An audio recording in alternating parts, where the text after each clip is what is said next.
जय भीम नव बुद्धाय साथियों, खोजा रोज के संडे लाइव में आपका स्वागत है। हर बार की तरह विषय अलग अलग होता है, तो इस बार भी हमारा विषय अलग है। जैसे कि कहा जाता है कि शिक्षा उस शेरनी का दूध है जो पिएगा वो दहाड़ेगा।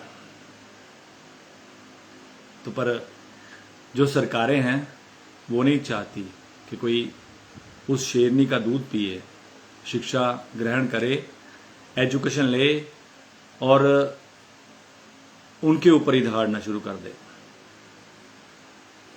वो नहीं चाहती कि आज का युवा, आज का भी और कभी का भी जो इंसान है वो पढ़े लिखे और उनको सवाल करे, क्योंकि पढ़ेगा लिखेगा इंसान तो अपने हक मांगेगा, पढ़ाई के हक मांगेगा, एजुकेशन के, सेहत के हक मांगेगा। अगर अनपढ़ होगा तो धार्मिक जगहों पर ही जाएगा, माथा टेकने जाएगा और मंदिरों की ही डिमांड करेगा। इसीलिए जो आजकल सरकारें हैं जो एजुकेशन पॉलिसीज बना रही हैं, इस तरह की एजुकेशन पॉलिसीज बना रही हैं कि ज़्यादा से ज़्यादा जो स्कूल हैं, जो सरकारी स्कूल हैं वो बंद हो रहे हैं।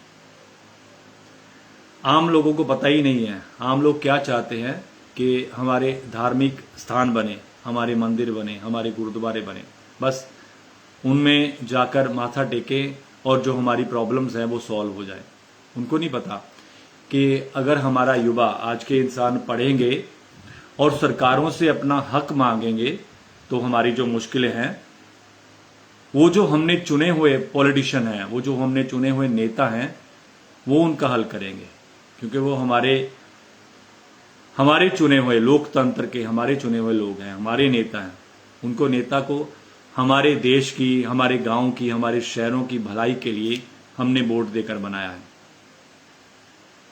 तो अगर हम एजुकेट नहीं होंगे, हमारे युवा जो है, जो आज की जनरेशन है वो एजुकेट नहीं होगी, तो उनसे हक की डिमांड नहीं कर सकती। पर सरकारें भी बहुत चालाक हैं। पहले तो ज़्यादातर धार्मिक जगहों पर खर्चा हो रहा है कि जैसे मंदिर बन रहे हैं, बड़े बड़े धार्मिक स्थल बन रहे हैं, उन पर खर्चा कर रही है। तो जो स्टूडेंट्स इनके लिए आवाज उठाते हैं कि हमें एजुकेशन की पॉलिसीज अच्छी चाहिए, तो उन पर आतंकवाद का दोष, उनको आतंकवादी बोल बोलकर जेलों में डाल रहे हैं। ऐसे ही हमारे स्टूडेंट साथी दिल्ली जंतर मंतर में अपने मुद्दे लेकर भूख हड़ताल पर बैठे हैं, हंगर स्ट्राइक पर बैठे हैं। तो वहां का जायजा लेने के लिए तो हम उनके प्रेसिडेंट, जेएनयू के एक्स स्टूडेंट यूनियन के president, all India students association के जो मेंबर हैं उनसे बात करेंगे, नीतीश जी से। तो हमें वो वहां के हालात बताएंगे कि कैसे स्टूडेंट्स लगभग आज 7 दिन हो गए कि वो भूख हड़ताल पे बैठे हैं, बिना खाए हुए सिर्फ पानी पर गुजारा कर रहे हैं। उनकी क्या मांगे हैं, वो धरना उनका कैसा चल रहा है, कौन कौन उनकी सहायता के लिए आगे आ रहा है, हम उनसे बात करेंगे। जी जय भीम नीतीश जय भीम जी। जय भीम जय जी। भीम। जी नीतीश जी, पहले तो अपने बारे में थोड़ा बताइए। मैंने वैसे बताया है साथियों के कि आप ऑल इंडिया स्टूडेंट्स एसोसिएशन के प्रेसिडेंट हैं और जेएनयू स्टूडेंट्स के मेंबर हैं और जेएनयू के एक्स स्टूडेंट हैं और यूनियन प्रेसिडेंट भी हैं आप। जी जी जी जी जी, बहुत बहुत सभी साथियों को जय भीम जो भी हमें सुन पा रहे हैं जी। तो मेरा नाम नीतीश है और मैं जेएनयू में पीएचडी करता हूँ। ऑल इंडिया स्टूडेंट एसोसिएशन का मैं मेंबर हूँ, सदस्य हूँ और जेएनयू छात्र संघ का मैं पूर्व अध्यक्ष हूँ। जी जी जी, जैसे कि आजकल सोशल, क्योंकि मैं बाहर से हूं, इटली से हम बोल रहे हैं, तो ज्यादातर हम सोशल मीडिया से ही जान पाते हैं कि देश में क्या हो रहा है। तो जैसे हम देख रहे हैं कि आपकी जो एसोसिएशन है, और सिर्फ आपकी एसोसिएशन नहीं, और भी बहुत सारे साथी हैं जो लगभग 7 दिन से हंगर स्ट्राइक पे बैठे हैं। तो आप उसके बारे में थोड़ा सा बताइए कि ये हंगर स्ट्राइक किस लिए है और कौन कौन जो संस्थाएं हैं या कौन कौन सी एसोसिएशन हैं जो इस पर बैठी हुई हैं। जी जी जी। जो प्रोटेस्ट है अभी जंतर मंतर पे चल रहा है, इसके बैकग्राउंड को थोड़ा हमें समझने की जरूरत है। ये कैसे शुरू होता है और कहाँ से शुरू होता है। जी बिल्कुल। तो सबसे पहले देखते हैं कि जो हमारे सुप्रीम कोर्ट ऑफ इंडिया के चीफ जस्टिस हैं जस्टिस सूर्यकांत, तो वो ऐसे ही कोर्ट में सुनवाई के दौरान एक कमेंट पास करते हैं जिसमें वो ये बोलते हैं कि जो देश के युवा हैं वो बेरोजगार हैं और वो कॉकरोच की तरह सिस्टम को खा रहे हैं। जी। तो इस टिप्पणी करने के बाद देश भर में काफी युवाओं के बीच में और ऑब्वियसली एक तरक्की पसंद लोगों के बीच में काफी इसका जो है क्रिटिसिज्म आया इस बयान का। जी। और उसके बाद एक पेज मतलब सटायर वाला एक पेज जो है, एक व्यक्ति जिसका नाम अभिजीत दिपके है जो उस वक्त बॉस्टन में पढ़ाई कर रहा था, जी। उसने एक पेज बनाया कि कॉकरोच जनता पार्टी, जी, कि आपने हमें कॉकरोच बोला है, हमें बेसिकली अपमान करने के लिए, लेकिन हाँ आज अगर हिंदुस्तान का युवा बेरोजगार है तो वो किस कारण से है? वो इन्हीं सरकार की इतनी 12 साल की नीतियों के कारण बेरोजगार है। तो उसने कॉकरोच जनता पार्टी के नाम से वो पेज बनाया इंस्टाग्राम पे और ट्विटर पे, और उसने एक वेबसाइट भी बनाई। जी। और उस पर कुछ ही घंटों में जो है लाखों फॉलोअर्स इंस्टाग्राम पे उनको मिलने शुरू हो गए। और हम देखते कि एक सप्ताह के अंदर 22 मिलियन फॉलोअर जो है कॉकरोच जनता पार्टी के इंस्टाग्राम पेज पर हो गया। जी। और जो लगातार भाजपा का भी इंस्टाग्राम पेज हम देखते हैं तो 8 मिलियन फॉलोवर है, लेकिन सीजेपी का पेज कुछ ही घंटों के मतलब कुछ ही वीक के अंदर वो 22 मिलियन फॉलोवर हो गया। उसके बाद अब अभिजीत दिपके ने एक एजेंडे के साथ वहां से शुरुआत की कि धर्मेंद्र प्रधान इस्तीफा दो। अब धर्मेंद्र प्रधान के इस्तीफे के पीछे जब हम बैकग्राउंड समझते हैं तो हम देखते हैं कि देश भर में नीट का इस साल का पेपर हुआ। मेडिकल जी सॉरी नीतीश भाई, धर्मेंद्र प्रधान जैसे एजुकेशन मिनिस्टर है ना इस समय।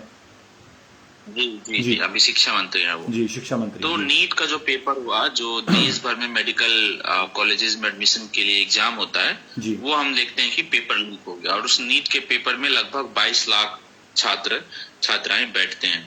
जी। और पेपर लीक होने के बाद वो आए और सामने ये बोले कि पेपर लीक हो गया है और हम दोबारा री नीट करवाएंगे, एग्जाम करवाएंगे। कोई अकाउंटेबिलिटी नहीं, कोई माफी नहीं, कोई इस्तीफा नहीं। उसके बाद तो वहां से कॉकरोच जनता पार्टी ने ये ऐलान किया कि हम धर्मेंद्र प्रधान का इस्तीफा इस मसले पर मांगते हैं।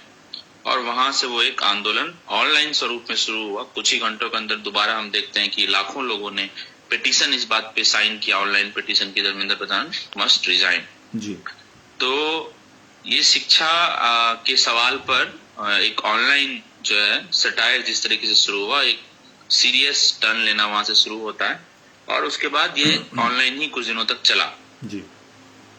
और उसके बाद 6 जून को इनका पहला प्रोटेस्ट जंतर मंतर पर दिल्ली में हम देखते हैं हुआ, जिसमें हजारों संख्या में लोग शामिल हुए। कम से कम 5 से 6 हजार 7 हजार लोग जंतर मंतर पर पहुंचे। उस वक्त चिलचिलाती धूप में, जब यूनिवर्सिटीज कॉलेजेस बंद हैं दिल्ली में, उसके बावजूद।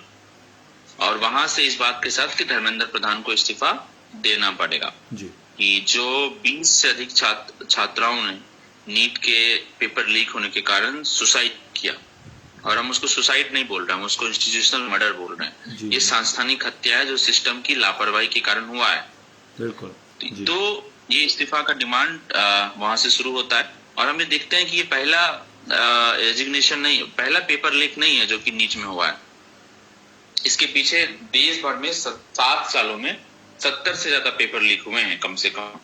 जी। मतलब हर एक एग्जाम जो हिंदुस्तान में कराया जा रहा है उसमें पेपर लीक हो रहा है। और एनटीए जो संस्था एग्जाम करवाती है, पहले अलग अलग संस्थाएं एग्जाम कराती थी, ऑटोनोमस बॉडी होती थी, बहुत सारी डिसेंट्रलाइज्ड होता था।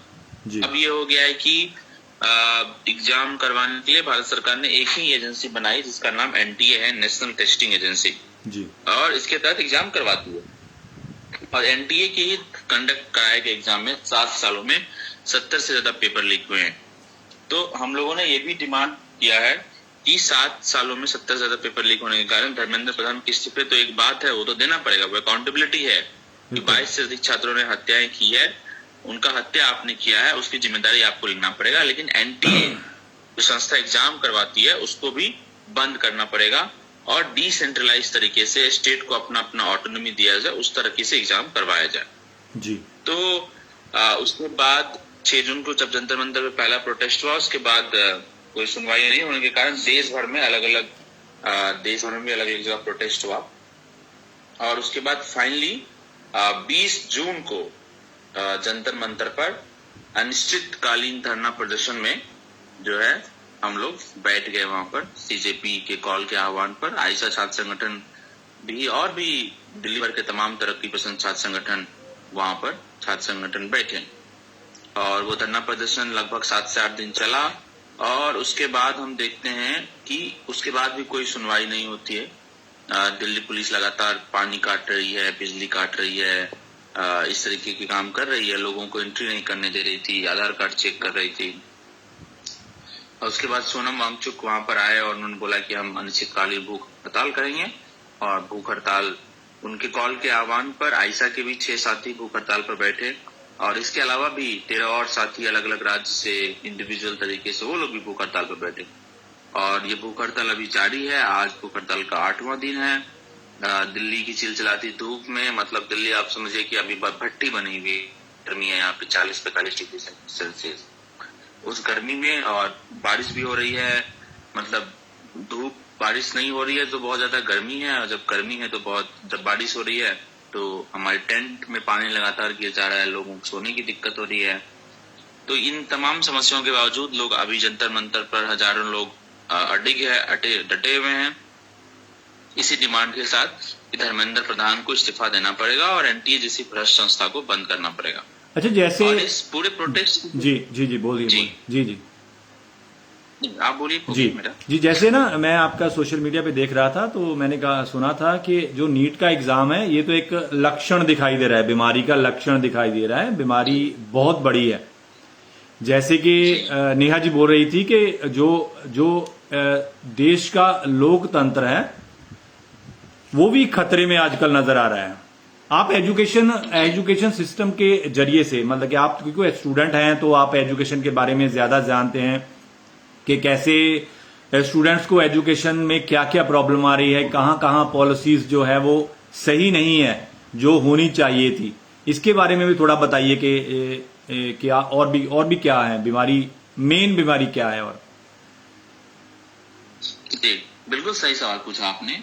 हम ये देखते हैं कि लगातार ये सवाल आ रहा है कि धर्मेंद्र प्रधान इस्तीफा दे देंगे, उसके बाद क्या उनके इस्तीफा दे देने से समस्याएं खत्म हो जाएंगी? बिल्कुल, हमारा बिल्कुल ये मानना है कि हाँ, वो एक अकाउंटेबिलिटी है, वो पहला स्टेप है, क्योंकि वो जिम्मेदार हैं उन 20 से अधिक छात्रों के सांस्थानिक हत्या के, तो उनको जिम्मेदारी तो लेना पड़ेगा। ऐसे आप नहीं जा सकते। रेलवे दुर्घटनाएं होती है, रेलवे मिनिस्टर आते हैं, रील बना के चले जाते हैं। बिल्कुल, यहाँ पे देश की अर्थव्यवस्था गर्त में चली जा रही है, रुपया लगातार डॉलर के मुकाबले कम होते जा रहा है। निर्मला सीतारमण बोलती है कि कुछ नहीं हो रहा है, सब चंगा सी। तो ये भाजपा के तमाम मंत्रालय जो भी हैं, उनका यही रवैया है कि जवाबदेही जनता के प्रति उनकी अब खत्म हो चुकी है, क्योंकि उनको ये लगता है कि चुनाव को तो हमने पूरी तरीके से अपने कंट्रोल में ले लिया है, तो चुनाव में तो हमको कोई हरा नहीं सकता है, कि हमारे पास अलग अलग हथियार हैं चुनाव को जीतने के। तो जनता जब कोई सवाल पूछ रहा है, लोकतांत्रिक तरीके से सड़क पर उतर के सवाल पूछ रही है, तो उसको जवाबदेही देने की जिम्मेदारी तो हमारी नहीं। तो धर्मेंद्र प्रधान का इस्तीफा होना जरूरी है। शिक्षा के सवाल को यदि हमें सुदृढ़ करना, उसको बेहतर करना, तो वो कैसे कर सकते हैं? ऑब्वियसली धर्मेंद्र प्रधान का इस्तीफा एक फर्स्ट स्टेप है, लेकिन इसके साथ साथ एनटीए जो नेशनल टेस्टिंग एजेंसी है उसको स्क्रैप किया जाए। इन्होंने न्यू एजुकेशन पॉलिसी लाया है अभी 2020 में। न्यू एजुकेशन पॉलिसी में कई खामियां हैं, हमारी ये भी मांग है कि उसको वापस किया जाए। इसके अलावा शिक्षा पर जो खर्च है, हम देख रहे हैं कि इस सरकार में शिक्षा पर खर्च कम होते जा रहा है बजट से मुकाबले। पहले 2014-15 में जब यूपीए की लास्ट गवर्नमेंट ने बजट बनाया था, तो उस वक्त शिक्षा पे बजट का कुल मिला के लगभग 4.5% खर्च होता था, लेकिन आज 2026-27 में वो कम होकर के केवल 2.60% के आसपास पहुंच चुका है। तो यदि आप शिक्षा पे खर्च ही नहीं करेंगे, पैसा ही नहीं देंगे यूनिवर्सिटीज को, स्कूल्स को, कॉलेजेस को, तो कहाँ से शिक्षा बेहतर हो पाएगी। तो शिक्षा पे खर्च आपको बेहतर बढ़ाना है। हम लोग लगातार ये मांग करते हैं कि शिक्षा पे जो खर्चा हो बजट का 10वां हिस्सा हो, कम से कम 10% आप शिक्षा पे खर्च करेंगे। हिंदुस्तान जैसे मुल्क में जहाँ पे युवा आबादी इतनी बड़ी है, जहाँ पे पढ़ने लिखने वाले लोगों की संख्या इतनी बड़ी है, जहाँ पे साक्षरता दर तो भले ही बढ़ गई है लेकिन क्वालिटी एजुकेशन लोगों के पास नहीं है, तो लोग पढ़ेंगे लिखेंगे तो वो आपका एक ह्यूमन स्किल डेवलप होगा, तभी तो एंटरप्रेन्योरशिप होगा, बड़ी बड़ी कंपनियां लगेंगी। रिसर्च पे जब तक खर्च आप नहीं करेंगे तो हिंदुस्तान आज रिसर्च में भी खर्च करने में गरीब मुल्कों से भी बहुत पीछे है। तो शिक्षा पे खर्च को बहुत बढ़ाना पड़ेगा। विश्वविद्यालय जिस तरीके से कम संख्या में है, आज मैं जेएनयू में पढ़ाई करता हूँ, जेएनयू हिंदुस्तान का टॉप क्लास की यूनिवर्सिटी है, लेकिन वो सिर्फ एक ही है, उसके अलावा बाकी विश्वविद्यालय की क्वालिटी उस तरीके से नहीं है। वो क्यों नहीं हो सकता है? जेएनयू से विश्वविद्यालय हर एक जिले में, हर एक राज्य में क्यों नहीं खुल सकते हैं, जहाँ पे विश्वविद्यालय को अपने कोर्सेज बनाने के की अपनी ऑटोनॉमी हो, कि वो क्या पढ़ाना चाहते हैं उसकी ऑटोनॉमी हो, उसका एंट्रेंस का मॉडल क्या हो उसकी ऑटोनॉमी हो, उस चीज को भी निश्चित करने की जरूरत है। सरकारी विद्यालय आज बंद किए जा रहे हैं। सरकारी विद्यालयों को जहाँ खोलने की मांग होनी चाहिए, उसको बढ़ाने की मांग होनी चाहिए, उसके इंफ्रास्ट्रक्चर और क्वालिटी एजुकेशन को बढ़ाने की मांग होनी चाहिए। वहां आज हम देख रहे हैं कि यूपी में केवल 90,000 से अधिक सरकारी स्कूल बंद कर दिए गए हैं। और सरकार क्या कर रही है? सरकार ये बोल रही है कि प्राइवेट में अपने बच्चे को पढ़ाओगे तो हम आपको पैसे देंगे। क्यों? सरकार की जिम्मेवारी है शिक्षा, एजुकेशन। तो सरकारी विद्यालय बंद किए जा रहे हैं। होना तो ये चाहिए कि अमीर का बच्चा हो चाहे गरीब का बच्चा हो, दोनों मिल करके एक साथ बैठ करके एक बेंच में पढ़े। वही असली अपॉर्चुनिटी वहां से क्रिएट होगी, क्वालिटी वहां से क्रिएट होगी कि दोनों को एक सिस्टम में एक साथ बैठ करके मौका मिल रहा है। फिर आप कंपटीशन कीजिए, फिर आप जो है देखिए कि कौन कितना आगे बढ़ सकता है। लेकिन वो नहीं है। आज जिनको थोड़ा सा भी पैसा हो जाता है वो अपने बच्चे को सरकारी स्कूल में नहीं भेजते हैं, प्राइवेट स्कूल में भेजते हैं। और सरकारी विद्यालय में जो लोग जाते हैं वो गरीब हैं, जिनके पास बहुत पैसे और संसाधन नहीं है। उस सिचुएशन में आप दो इंडिया क्रिएट कर रहे हैं, कि इंडिया जो अमीरों के लिए, इंडिया जो गरीबों के लिए। तो उस चीज को ठीक करने की जरूरत है। शिक्षा एक समान होनी चाहिए। आप तो बचपन से ही लोगों के बीच में विभेद कर दे रहे हैं, डिस्क्रिमिनेशन कर रहे हैं, दो सिस्टम खड़ा कर रहे हैं। तो ये सारी चीजों पर काम करने की जरूरत है। और न्यू एजुकेशन पॉलिसी के बरक्स देश भर के तमाम शिक्षाविद, तरक्की पसंद लोग, प्रोग्रेसिव टीचर्स फ्रंट, अम्बेडकरी टीचर्स फ्रंट ने मिल करके भी एक शिक्षा नीति बनाई है, जिसमें उन्होंने बात की है कि किस तरीके से आरक्षण जरूरी है, किस तरीके से शिक्षा पे खर्च जरूरी है, किस तरीके से विश्वविद्यालय का करिकुलम और पढ़ाई लिखाई डेवलप होना चाहिए। तो वो शिक्षा नीति को लागू किया जाए। जनवादी शिक्षा नीति के नाम से वो अलग अलग डॉक्यूमेंट हैं। हम ये देख रहे हैं कि आज भाजपा सरकार एनसीईआरटी की किताबें बदल रही है। वो उसमें नहीं पढ़ाना चाहती कि 2002 में गुजरात दंगे में क्या हुआ था। उसमें वो नहीं पढ़ाना चाहती है कि सेकुलरिज्म का टॉपिक क्या होता है। उसमें वो नहीं पढ़ाना चाह रही है कि सांप्रदायिक ताकतें क्या है। वो आरएसएस पे बात नहीं करना चाहती हैं। वो सुप्रीम कोर्ट का जो क्रिटिसिज्म एनसीईआरटी ने लिखा तो उसको हटा दिया गया। तो किताबों को बदला जा रहा है, एनसीईआरटी की किताबों को पूरी तरीके से बदल दिया गया है। तो ये ऑटोनॉमी नहीं है। आप जब एक क्रिटिकल एजुकेशन सिस्टम नहीं खड़ा कर पाएंगे जहां पे छात्र सामने वाले से सवाल पूछने की हिम्मत रखे, सामने वाले से सवाल पूछने में वो घबराए नहीं, डरे नहीं, तो आप बेहतर एजुकेशन मॉडल नहीं बना पा रहे हैं। जब आप डरा हुआ नागरिक यदि पैदा करेंगे, एक ऐसा नागरिक आप यदि पैदा कर रहे हैं शिक्षा व्यवस्था से, जो सिस्टम के अंदर रह करके अपने आप को चलना सीखे और बोलना सीखे, तो आप एक बेहतर नागरिक नहीं बना पाए। और डरा हुआ नागरिक किसी भी मुल्क की तरक्की के लिए सही नहीं होता है। हमें ऐसे नागरिक चाहिए जो सवाल करे, जो सवाल करे और जिनके पास स्किल्स जो है बहुत बेहतर हो, बहुत उम्दा हो। वो उस तरीके से ही होगा जब एजुकेशन सिस्टम पे आप अधिक से अधिक पैसा खर्च करेंगे और क्रिटिकल एजुकेशन सिस्टम को तरजीह देंगे। जैसे नीतीश, एक वो आ रहा है, दूसरा कमेंट आ रहा है किसी सुनने वाले का कि आप इंडिया को ज्यादातर हिंदुस्तान लफ्ज यूज कर रहे हैं। ये मुझे भी थोड़ा अटपटा सा लग रहा है, तो कोई बात नहीं। तो क्या वो किसी ने कमेंट किया है कि आप इंडिया को हिंदुस्तान लफ्ज इस्तेमाल कर रहे हैं इंडिया के लिए। अच्छा। तो दूसरा, जब जी जब एजुकेशन पॉलिसीज की बात करते हैं, तो जैसे आजकल मैंने एक सोशल मीडिया पे देखा था कि जो इंडिया का मेन रिसर्च सेंटर है वहां उन्होंने कहा था कि हम इंडियन जो हिस्ट्री है, जो इंडियन कल्चर है, उस पर रिसर्च करने के लिए वो कुछ खर्चा कर रहे थे। तो उन्होंने प्लान भी बनाया, पर बाद में जब रिजल्ट निकला तो वो गौमूत्र पे कि उसमें क्या क्या फायदे हैं, ये ऐसा सुनने को मिला कि वह काफी उच्च स्तरीय वो रिसर्च था जिसमें वो कर रहे थे। तो सरकार तो ऐसी पॉलिसीज बना रही है, सरकार तो ऐसे लोगों को भ्रमित कर रही है कि साइंटिफिक टेम्परामेंट लोगों को ना मिले, वो सिर्फ धार्मिक बस चक्रों में पड़े रहे। ऐसा भी कुछ है ना? जी जी बिल्कुल, ये तो हो ही रहा है। मतलब मैं दिल्ली विश्वविद्यालय का उदाहरण देता हूँ। यहाँ पर हंसराज कॉलेज है एक दिल्ली विश्वविद्यालय में। तो हंसराज कॉलेज को पैसे मिले थे हॉस्टल बनाने के लिए, तो उन्होंने हॉस्टल के पैसे से वहां पर गौशाला बना दिया। और ये वही दिल्ली विश्वविद्यालय है जहाँ पर स्टूडेंट्स को बाहर रहने के लिए पीजी में 15-15 हजार 20-20 हजार रुपए हर महीने खर्च पड़ते हैं उनको खाने पीने लगा करके। तो ये लगातार इस हिंदुस्तान में मतलब मुल्क में हो रहा है। और जो कमेंट आया कि हिंदुस्तान शब्द का मैं प्रयोग कर रहा हूँ, दरअसल ये शब्द जो है ऐसा नहीं है कि इसमें गंगा जमुनी तहजीब से ये शब्द आया है। और इरफान हबीब को जब आप पढ़ेंगे जो इतिहासकार हैं तो वो भी इस शब्द का काफी प्रयोग करते हैं। ये हिंदुस्तान है, हिंदुस्तान नहीं है, हिंदुस्तान है। हिंदुस्तान तो ऐसा नहीं, इंडिया और हिंदुस्तान दोनों शब्द का इस्तेमाल होता है। जी होता है। जब उर्दू में जब होती है बात तो हिंदुस्तान लफ्ज होता है, पर जो आजकल जो उसका मतलब जो है ना, जो आजकल की सरकारें उनका इसका मतलब बिल्कुल बदल के रख दिया है।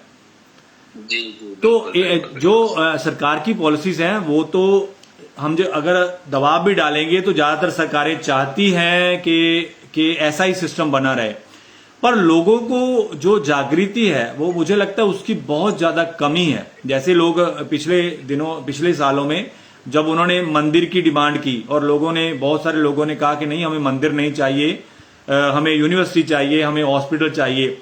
अब जब चोरी होती है मंदिर में तो लोग सभी पूछते हैं, तो जो मंदिर नहीं चाहते थे उनको बोला जा रहा है कि आप तो मंदिर चाहते ही नहीं थे, तो आप चोरी की बात वहां जो हुआ है उसकी बात क्यों कर रहे हैं? मुझे लगता है कि लोगों में जो जागृति की बहुत ज्यादा कमी है। आप धरने पे बैठे हैं तो लोग भी आ रहे हैं, जहां आम लोग जो हैं वो उनका क्या नजरिया है? जी आपका बहुत अच्छा सवाल है। इस पे मैं 2-3 बातें रखना चाहूंगा। पहली बात यह है कि हाँ, समाज में बुराइयां हैं, समाज में जातिवाद भी है, समाज में हिंदू मुस्लिम के बीच में वैमनस्य की भावनाएं भी हैं, समाज में गरीबी है, समाज में अशिक्षा है, सब कुछ है और होता भी है। हर एक मुल्क में आप देखेंगे कि ये सारी चीजें होती हैं। लेकिन सवाल ये आता है कि जब सरकार को हम चुनते हैं तो उसकी जिम्मेदारी क्या है?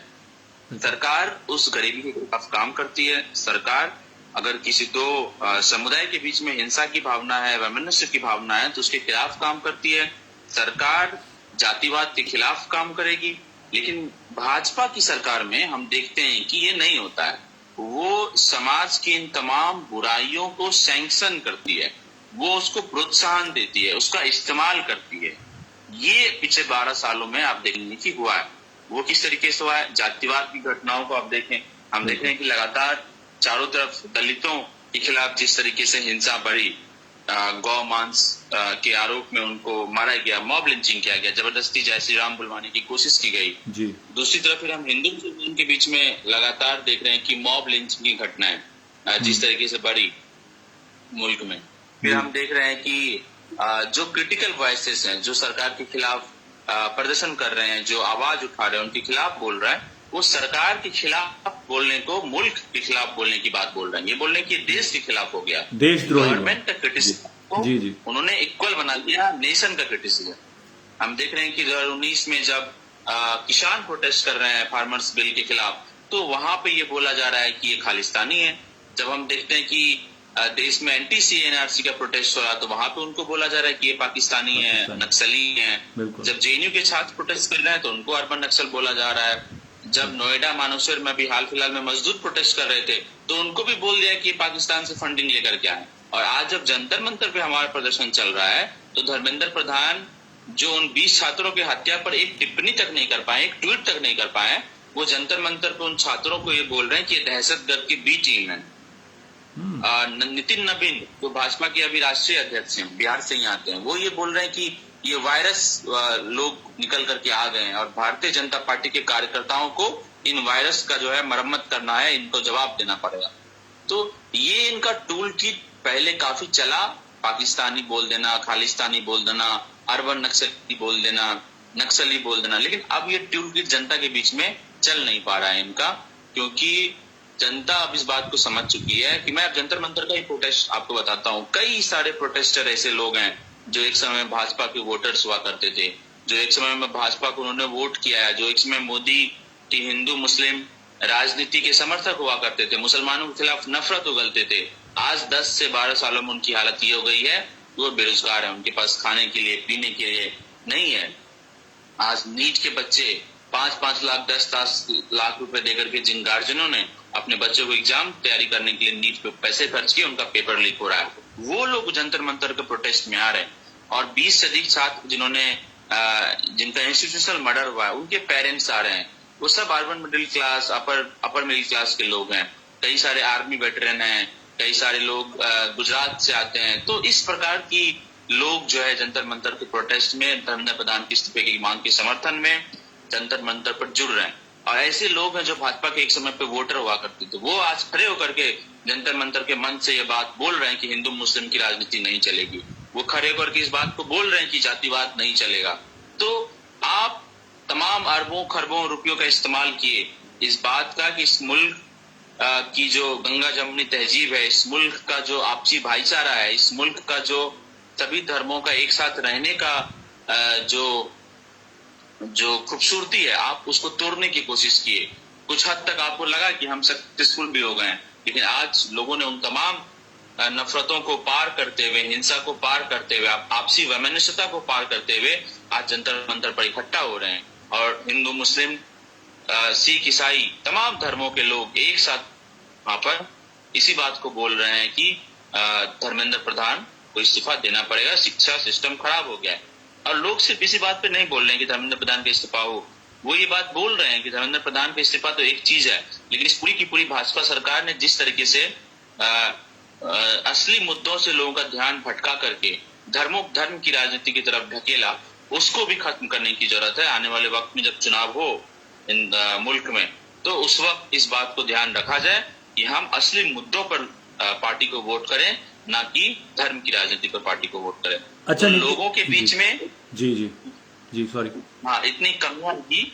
वो कमियां इसीलिए आप जो बोल रहे हैं कि लोग जागृत नहीं है, एकदम सही बात है। कुछ समाज के कुछ लोग जागृत होते हैं, कुछ लोग नहीं होते हैं। सरकार की जिम्मेदारी होती है कि बाकी लोगों को भी आप जागृत करें, लेकिन सरकार ने अपनी जिम्मेदारी ये बना ली है कि जो जागृत नहीं है उनको तो उधर रहने ही दो, लेकिन जो जागृत भी है उनको भी आप प्रोपेगेंडा से भर भर के उनके दिमाग में जो है वो एजेंडा डालो जिस एजेंडे से उस पार्टी की, भाजपा की राजनीति का जो है आगे बढ़ावा मिलेगा।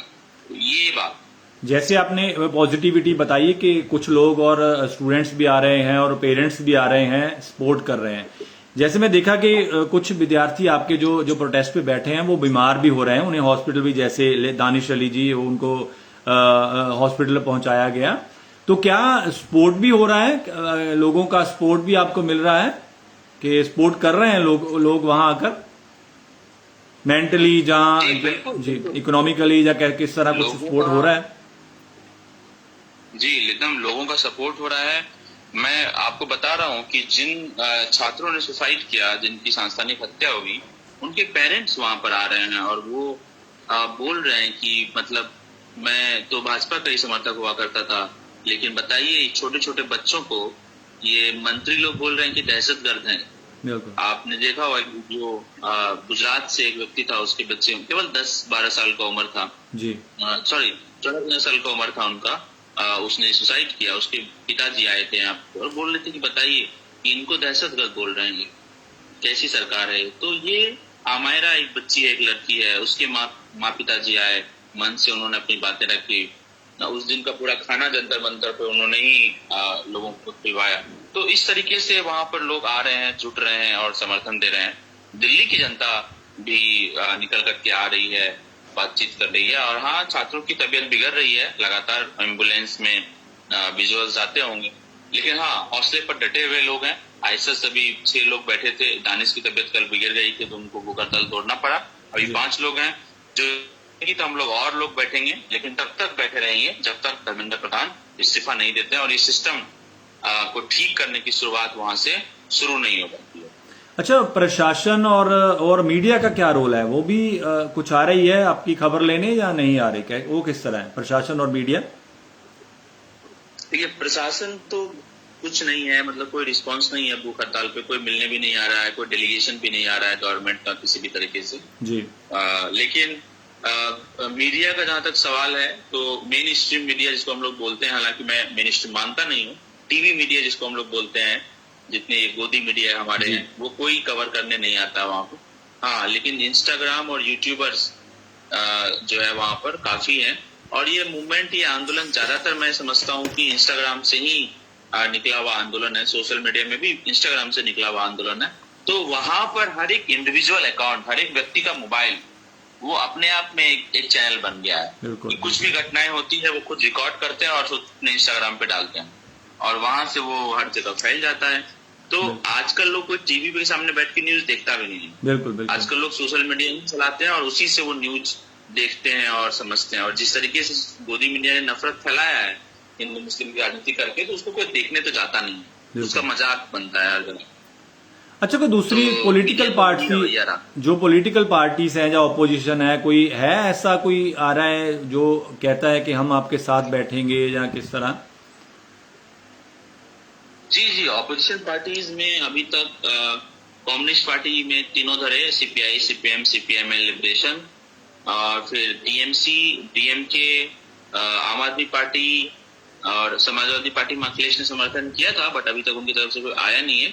तो इतने सारे राजनीतिक दलों का समर्थन मिला है। किसान संगठन जितने भी हैं उन्होंने अपना समर्थन दिया है।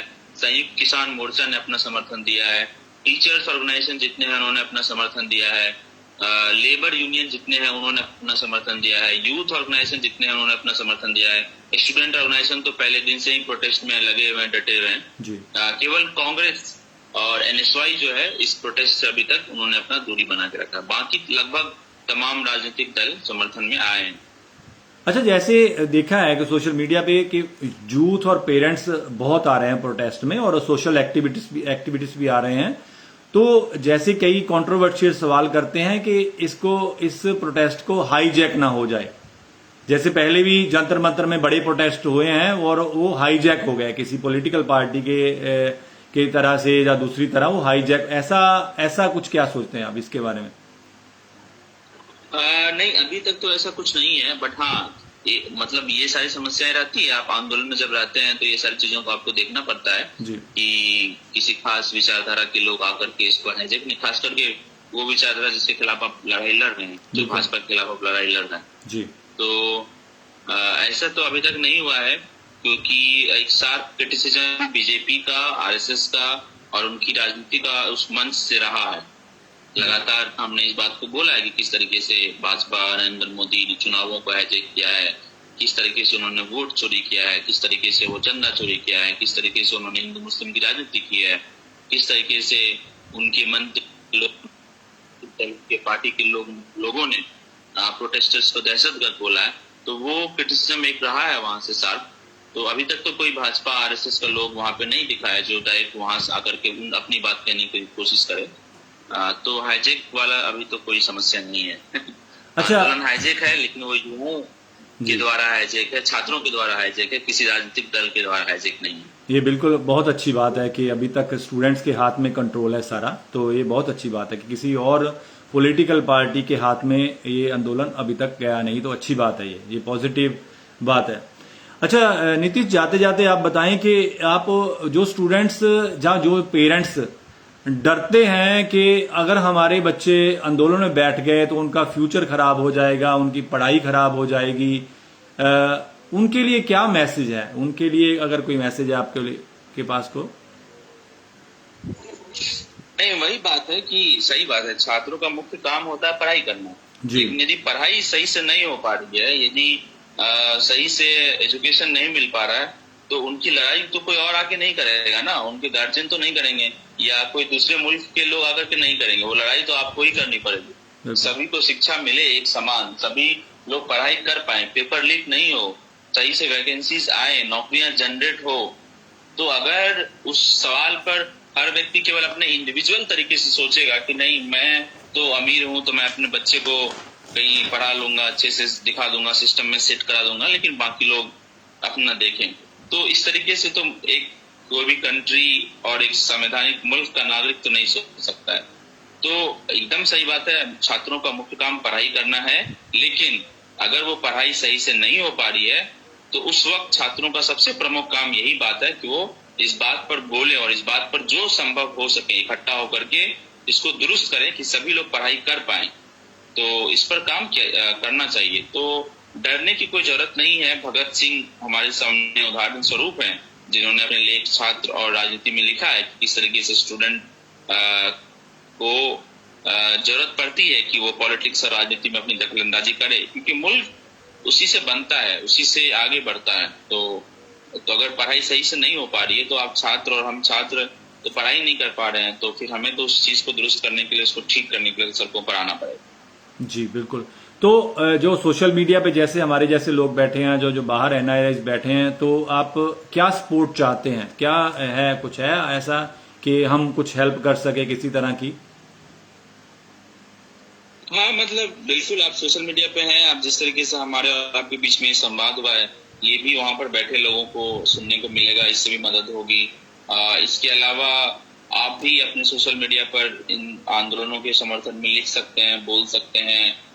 हो सके तो वहां भी प्रोटेस्ट अगर किसी तरीके से ऑर्गेनाइज कर सके समर्थन में, और वो होता ही है। हमने देखा कि जब सीएनआरसी का प्रोटेस्ट चल रहा था तो अलग अलग बाहर के भी विश्वविद्यालय में अलग अलग जगह ये प्रोटेस्ट हुआ, तो इस चीज को भी किया जा सकता है। इसके अलावा यहाँ पर कई साथी हैं, जैसे लगातार बारिश भी होने लगी तो जो हमारा टेंट था वो भी टूट गया, तो उसमें भी जो पैसे खर्च होते हैं तो उसकी भी थोड़ी बहुत मदद हो सकती है। बहुत ज्यादा हमें मदद नहीं चाहिए क्योंकि हमने ऐसा कोई सेटअप नहीं लगाया है, तो थोड़ी बहुत जो भी मदद हो सकती है तो वहां पे कर सकते हैं। बाकी सबसे महत्वपूर्ण मदद यही है कि सोशल मीडिया आज भी जमाने में सबसे बड़ी ताकत है, और जो लोग भी जिस तरीके से वहां पर अवेलेबल हैं वो वहां से अगर आवाज को रेज करें तो इस आंदोलन का स्वरूप राष्ट्रीय स्वरूप है और एक बड़ा और व्यापक स्वरूप हमारा यहाँ से बनेगा। बिल्कुल, हम अपने सुनने वालों से यही अनुरोध करते हैं कि ज्यादा से ज्यादा इस आंदोलन को पूरे देश में फैलाया जाए, उन्हें पता चले लोगों को कि ऐसे स्टूडेंट्स बैठे हैं आंदोलन के लिए कि जो एजुकेशन सिस्टम को ठीक करना चाहते हैं। वो हमारे लिए है, हमारे आने वाली जनरेशन के लिए है। जी धन्यवाद नीतीश भाई जी। और कुछ कहना चाहते हैं एंड में? जी नहीं, बहुत बहुत शुक्रिया आपका और आपकी पूरी टीम का। अमर जी हैं, वो हमारे साथ पहले दिन से जुड़े हुए थे जी। उन्होंने काफी हमें सपोर्ट किया फोन पर भी, और लगातार हमारे साथ संपर्क में रहे कि हम आए और अपनी बात रखें यहाँ पर। तो उनका बहुत बहुत शुक्रिया, और आपकी पूरी टीम का बहुत बहुत शुक्रिया। इटली में जो भी हमारे साथी वहाँ पर रह रहे हैं और इस तरीके से ऑर्गेनाइज करते हैं, हिंदुस्तान में जो भी हो रहा है, इंडिया में जो भी हो रहा है यहाँ पर उस प्रोटेस्ट में, और जिस तरीके से भी समर्थन देने की कोशिश करते हैं, उनका बहुत बहुत शुक्रिया। सब साथी को जय भीम। जय Bhim Nitish ji, thank you ma'am, thank you very much. जय भीम जी। साथियों, तो ये थे नीतीश, जो president of all India students association के, और जीएनयू के स्टूडेंट्स भी हैं जो पीएचडी कर रहे हैं। तो साथियों से यही अनुरोध है कि ज़्यादा से ज़्यादा इस प्रोटेस्ट के बारे में लोगों को पता चले, और क्योंकि अगर आवाज़ सबकी उठेगी, सबको पता चलेगा कि ये आंदोलन क्यों हो रहा है। सबसे बेसिक प्रॉब्लम ये है कि लोगों को पता ही नहीं है कि एजुकेशन की पॉलिसीज ऐसी ऐसी ख़राब बन रही हैं जो हमारे बच्चों के लिए, हमारी यंग के लिए, हमारी यूथ के लिए वो सही नहीं है, उनके साइंटिफिक टेम्परामेंट के लिए नहीं है, उनको धार्मिक उलझनों में फंसाया जा रहा है, उनको एजुकेशन नहीं मिल रही। ऐसा नहीं था, आज से 20-25 साल पहले ऐसा नहीं था। तो आजकल जो एजुकेशन मिल भी रहा है स्टूडेंट्स को, तो वो जो एजुकेशन का स्टैंडर्ड जो इंडिया में था, वो पहले था, वो आजकल नहीं है। तो वो बाकी मुल्कों से, बाकी दूसरे देशों के एजुकेटेड लोगों से compete नहीं कर सकते। तो हमारे साथ अमर भाई हैं, तो उनसे ही बात करते हैं जी। जय भीम, नमो बुद्धाय भाई। ਨਵਾਂ ਬੁੱਧਾ ਜੈ ਭੀਮ ਜੀ, ਕੀ ਹਾਲ ਚਾਲ ਸਰ ਜੀ? ਠੀਕ ਠਾਕ ਹੋ ਜੀ? ਜੀ ਬਿਲਕੁਲ ਵਧੀਆ, ਤੁਸੀਂ ਸੁਣਾਓ ਜੀ। ਆਪਾਂ ਤਾਂ ਸੰਵਾਦ ਪੰਜਾਬੀ ਵਿੱਚ ਕਰ ਸਕਦੇ ਜੀ ਹਾਂ ਜੀ ਹੁਣ? ਜੀ ਹੁਣ ਆਪਾਂ ਕਰ ਸਕਦੇ, ਕਿਉਂਕਿ ਉਹ ਨੀਤਿਸ਼ ਭਾਈ ਉਹ पंजाब तो बाहर सीगे, इस करके हिंदी च कर रहे थे, ਆਪਾਂ ਪੰਜਾਬੀ ਚ ਗੱਲ ਕਰ बिल्कुल हिंदी में उनका बनता भी था बातचीत करना, जो हिंदी उनको आती है वो हिंदी में सही तरह से पूरा जो समझा सकते थे। मैंने पूरा प्रोग्राम सुना उनका, बहुत अच्छी ਵਧੀਆ ਤਰੀਕੇ ਨਾਲ ਸਾਥੀ ਵੀਰ ਉਹਨਾਂ ਨੇ ਗੱਲਬਾਤ ਕੀਤੀ ਆ। ਬਿਲਕੁਲ। ਤੇ ਬੜੀ ਤਕਲੀਫ ਹੁੰਦੀ ਆ ਇਸ ਗੱਲ ਦੀ ਬਈ ਸਾਡੇ ਵਾਸਤੇ ਜਿਹੜੇ ਲੋਕ ਲੜਦੇ ਆ, ਸਾਨੂੰ ਕਦੇ ਉਹਨਾਂ ਦੀ ਪਰਵਾਹ ਹੀ ਨਹੀਂ ਹੁੰਦੀ। ਬਿਲਕੁਲ। ਪੰਜਾਬ 'ਚ ਤਾਂ ਪਤਾ ਹੀ ਨਹੀਂ ਕਈ ਲੋਕਾਂ ਨੂੰ ਜਿਹੜੇ ਬੈਠੇ ਹੋਏ ਆ ਉੱਥੇ, ਉਹਨਾਂ ਦੀ ਮੈਂ ਲਗਾਤਾਰ ਦੇਖ ਰਿਹਾ, ਤੁਸੀਂ ਵੀ ਦੇਖ ਰਹੇ ਹੋ ਸੋਸ਼ਲ ਮੀਡੀਆ ਦੇ ਉੱਤੇ ਜੀ, ਉਹਨਾਂ ਦੀ ਹਾਲਤ ਵੀ ਕਾਫੀ ਗੰਭੀਰ ਹੋ ਰਹੀ ਹੈਗੀ ਆ। ਬਾਰਿਸ਼ ਵੀ ਉੱਥੇ ਹੋ ਰਹੀ ਹੈਗੀ ਆ, ਗਰਮੀ ਵੀ ਉੱਥੇ ਬਹੁਤ ਜ਼ਿਆਦਾ ਪੈ ਰਹੀ ਹੈ ਦਿੱਲੀ ਵਰਗੇ ਉਹਦੇ ਵਿੱਚ ਸਟੇਟ ਦੇ ਅੰਦਰ। ਤੇ ਉਸ ਤੋਂ ਇਲਾਵਾ ਉੱਥੇ ਜਿਹੜੀਆਂ ਸੁਵਿਧਾਵਾਂ ਦੀ ਤੁਸੀਂ ਗੱਲ ਕੀਤੀ ਹੈਗੀ ਆ, ਉਹ ਵੀ ਕੋਈ ਉਹਨਾਂ ਨੂੰ ਜ਼ਿਆਦੀਆਂ ਨਹੀਂ ਮਿਲਦੀਆਂ। ਏਦਾਂ ਨਹੀਂ ਹੈਗਾ ਵੀ ਉਹਨਾਂ ਨੂੰ ਕੋਈ ਉੱਥੇ ਜਿਹੜੀ ਵਿਵਸਥਾ ਆ ਕੋਈ ਚੰਗੀ ਬਣਾ ਕੇ ਦਿੱਤੀ ਆ। ਬਿਲਕੁਲ ਬੇਸ਼ਰਮ ਲੋਕ ਹੈਗੇ ਆ ਇਹ ਸਰਕਾਰ ਦੇ ਵਿੱਚ। ਆਪਣੀਆਂ ਗਲਤੀਆਂ ਮੰਨਣ ਦੀ ਬਜਾਏ ਜਿਹੜੇ ਲੋਕ ਕੋਈ ਇਨਸਾਫ ਦੀ ਗੱਲ ਕਰਦੇ, ਉਲਟਾ ਉਹਨਾਂ ਨੂੰ ਜਿਹੜਾ ਆ ਤੰਗ ਪਰੇਸ਼ਾਨ ਕੀਤਾ ਜਾ ਰਿਹਾ। ਬਿਲਕੁਲ। ਔਰ ਅਵਤਾਰ ਭਾਜੀ, ਇਹ ਜਿਹੜੇ ਅੰਦੋਲਨ ਆ ਨਾ, ਸਕਸੈਸ, ਤੁਸੀਂ ਹਾਈਜੈਕ ਦੀ ਵੀ ਗੱਲ ਕੀਤੀ, ਜਿਹੜੇ ਅੰਦੋਲਨ ਹਾਈਜੈਕ ਹੋ ਜਾਂਦੇ ਆ ਜਾਂ ਅੰਦੋਲਨ ਸ਼ੁਰੂ ਹੁੰਦੇ ਆ ਤੇ ਸਕਸੈਸ ਨਹੀਂ ਹੁੰਦੇ, ਉਹਦੇ ਵਿੱਚ ਸਾਰਾ ਜਿਹੜਾ ਕਸੂਰ ਉਹਨਾਂ ਦਾ ਨਹੀਂ ਹੁੰਦਾ। ਜਿਹੜੇ ਅੰਦੋਲਨ ਸ਼ੁਰੂ ਕਰਦੇ ਆ ਜਾਂ ਅੰਦੋਲਨ ਕਰਦੇ ਆ, ਉਹਨਾਂ ਦੇ ਅੰਦਰ ਸਾਡੀ ਆਪਣੀ ਭੂਮਿਕਾ ਹੁੰਦੀ ਹੈ, ਉਹ ਕੋਈ ਵਧੀਆ ਨਹੀਂ ਹੁੰਦੀ। ਅਗਰ ਅਸੀਂ ਵੀ ਨਿਰੰਤਰ ਆਪਣੀ ਜ਼ਿੰਮੇਵਾਰੀ ਨਿਭਾ ਕੇ ਉਹਦੇ ਉੱਤੇ ਨਜ਼ਰ ਬਣਾ ਕੇ ਰੱਖੀਏ ਉਹਨਾਂ ਅੰਦੋਲਨਾਂ ਦੇ ਉੱਤੇ, ਅਸੀਂ ਜਾਂ ਤਾਂ ਉਹਨਾਂ ਨੂੰ ਪਹਿਲੇ ਦਿਨ ਤੋਂ ਨਕਾਰ ਸਕਦੇ ਹਾਂ ਜੀ, ਜੇ ਅਸੀਂ ਉਹਨਾਂ ਦੇ ਨਾਲ, ਜੇ ਉਹਨਾਂ ਨੂੰ ਅਸੀਂ ਐਕਸੈਪਟ ਕਰਦੇ ਹਾਂ, ਜੇ ਅਸੀਂ ਸਮਝਦੇ ਹਾਂ ਵੀ ਇਹ ਅੰਦੋਲਨ ਜਿਹੜੇ ਸਕਸੈਸ ਸਾਡੇ ਕੰਮ ਦੇ ਹੈਗੇ ਆ, ਤਾਂ ਇਹਨਾਂ ਨੂੰ ਅਸੀਂ ਸਕਸੈਸ ਕਰ ਸਕਦੇ ਹਾਂ।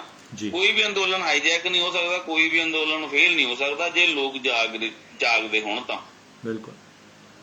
ਕਿਉਂਕਿ ਮੈਂ ਲਗਾਤਾਰ ਪੰਜਾਬ ਦੇ ਵਿੱਚ ਕਾਫੀ ਲੋਕਾਂ ਦੇ ਨਾਲ ਗੱਲਬਾਤ ਕੀਤੀ ਇਸ ਅੰਦੋਲਨ ਬਾਰੇ ਵੀ, ਜੰਤਰ ਮੰਤਰ ਤੇ ਆਹ ਕੁਛ ਹੋ ਰਿਹਾ, ਉਹਨਾਂ ਨੂੰ ਕੋਈ ਬਾਹਲਾ ਕੋਈ ਏਦਾਂ ਨਹੀਂ, ਆਪਾਂ ਕਹਿੰਦੇ ਅੱਛਾ ਬਸ ਪਤਾ ਨਹੀਂ ਇਹ ਹੋ ਕੀ ਰਿਹਾ, ਇਹਦੇ ਵਾਸਤੇ ਕੀ ਕਰਨਾ ਚਾਹੀਦਾ, ਉਹ ਧਿਆਨ ਹੀ ਨਹੀਂ ਹੈਗਾ ਮਤਲਬ ਲੋਕਾਂ ਦਾ। ਬਿਲਕੁਲ।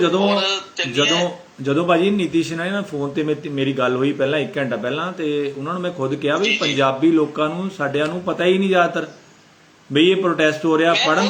ਬਿਲਕੁਲ ਐਗਜ਼ਾਮਪਲ, ਮੈਂ ਇੱਕ ਨਹੀਂ ਕਈ ਜਗ੍ਹਾ ਪੰਜਾਬ 'ਚ ਫੋਨ ਕੀਤਾ, ਜਿਹੜੇ ਬਹੁਤ ਖਾਸ ਸਾਥੀ ਮੇਰੇ ਆਪਣੀ ਸਾਂਝੀ ਸੰਸਥਾ ਦੇ ਨਾਲ ਜੁੜੇ ਹੋਏ ਆ, ਮੈਂ ਉਹਨਾਂ ਨੂੰ ਵੀ ਫੋਨ ਕੀਤਾ, ਕਹਿੰਦੇ ਅੱਛਾ, ਮਤਲਬ ਸਮਝ ਆਉਂਦੀ ਹੈ ਅਵਤਾਰ ਭਾਜੀ ਤੋਂ, ਅੱਛਾ ਕਹਿੰਦੇ ਮਤਲਬ ਉਹਨਾਂ ਨੂੰ ਕੁਛ ਪਤਾ ਨਹੀਂ ਹੈਗਾ ਇਸ ਗੱਲ ਬਾਰੇ ਵੀ ਕੀ ਹੋ ਰਿਹਾ ਕੀ ਨਹੀਂ ਹੋ ਰਿਹਾ।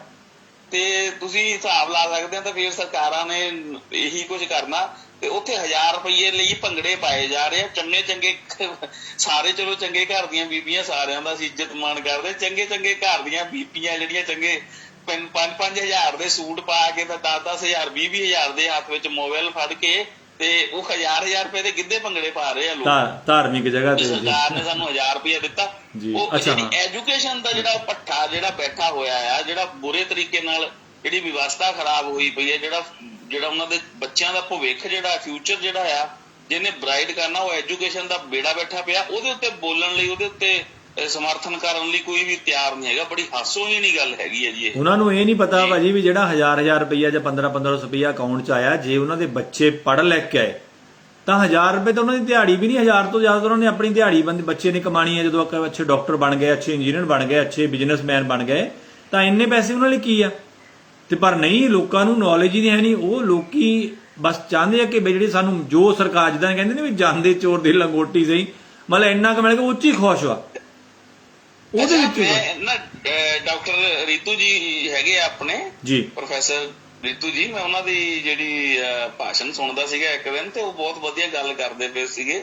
ਉਹ ਕਹਿੰਦੇ ਜਿਹੜੇ MP MLA ਹੁੰਦੇ ਹਨਾ, ਇਹਨਾਂ ਨੂੰ ਜੀ ਸਰ ਕਹਿਣ ਦੀ ਲੋੜ ਨਹੀਂ ਹੈਗੀ। ਇਹ ਤੁਹਾਡੇ ਜਾਨੀ ਕਿ ਇਹ ਤੁਹਾਡੇ ਵਾਸਤੇ ਕੰਮ ਕਰਨ ਵਾਸਤੇ ਇੱਕ ਨੌਕਰ ਦੀ ਤਰ੍ਹਾਂ ਹੁੰਦੇ ਆ, ਜਿੱਦਾਂ ਸਰਕਾਰੀ ਮੁਲਾਜ਼ਮ ਹੁੰਦੇ ਆ ਨਾ, ਇਸੇ ਤਰ੍ਹਾਂ ਇਹ ਤੁਹਾਡੇ ਕੰਮ ਕਰਨ ਦਾ ਇੱਕ ਜ਼ਰੀਆ ਆ। ਤੁਸੀਂ ਇਹਨਾਂ ਕੋਲੋਂ ਕੰਮ ਲੈਣਾ ਹੁੰਦਾ, ਤੁਸੀਂ ਇਹਨਾਂ ਦੇ ਪੈਰਾਂ 'ਚ ਨਹੀਂ ਡਿੱਗਣਾ ਹੁੰਦਾ। ਪੈਰਾਂ 'ਚ ਡਿੱਗ ਕੇ ਇਹਨਾਂ ਨੂੰ ਐਵੇਂ ਸਿਰ ਤੇ ਚੜਾਇਆ ਹੋਇਆ। ਸਾਡੀਆਂ ਵੋਟਾਂ ਨਾਲ ਬਣੇ ਹੋਏ ਆ ਇਹ ਕੋਈ ਰੱਬ ਵੱਲੋਂ ਭੇਜੀ ਕੋਈ ਆਮਦ ਨਹੀਂ ਹੈਗੀ ਵੀ ਇਹ ਆ ਗਈ ਹੈ ਇੱਕ ਵਾਰੀ ਸਾਡੇ ਮੂਹਰੇ, ਤਾਂ ਮੁੜ ਕੇ ਇਹਨੇ ਜਾਣਾ ਨਹੀਂ ਹੈ ਨਾ ਕਦੇ ਵੀ। ਤੇ ਜੇ ਅਸੀਂ ਇਹਨਾਂ ਦੇ ਨਾਲ ਬਦਤਮੀਜ਼ੀ ਕੀਤੀ ਜਾਂ ਇਹਨਾਂ ਨੂੰ ਕੋਈ ਸਵਾਲ ਜਵਾਬ ਕਰ ਲਿਆ, ਤੇ ਨਾਰਾਜ਼ ਹੋ ਜਾਣਗੇ, ਪਤਾ ਨਹੀਂ ਕੀ ਕਹਿ ਡਿੱਗਣ ਲੱਗਾ ਨਾ ਸਾਡੇ ਉੱਤੇ। ਇਹ ਸਾਡੀਆਂ ਵੋਟਾਂ ਨਾਲ ਬਣੇ ਹੋਏ ਆ, ਅਸੀਂ ਆਪਣੇ ਫਾਇਦੇ ਲਈ ਆਪਣੇ ਕੰਮਾਂ ਵਾਸਤੇ ਇਹ ਚੁਣੇ ਹੋਏ ਆ ਲੋਕ, ਤੇ ਅਸੀਂ ਇਹਨਾਂ ਲੀਡਰਾਂ ਦੇ ਨਾਲ, ਇਹ ਸਾਡੇ ਨੇੜੇ ਨਹੀਂ ਲੱਗਦੇ।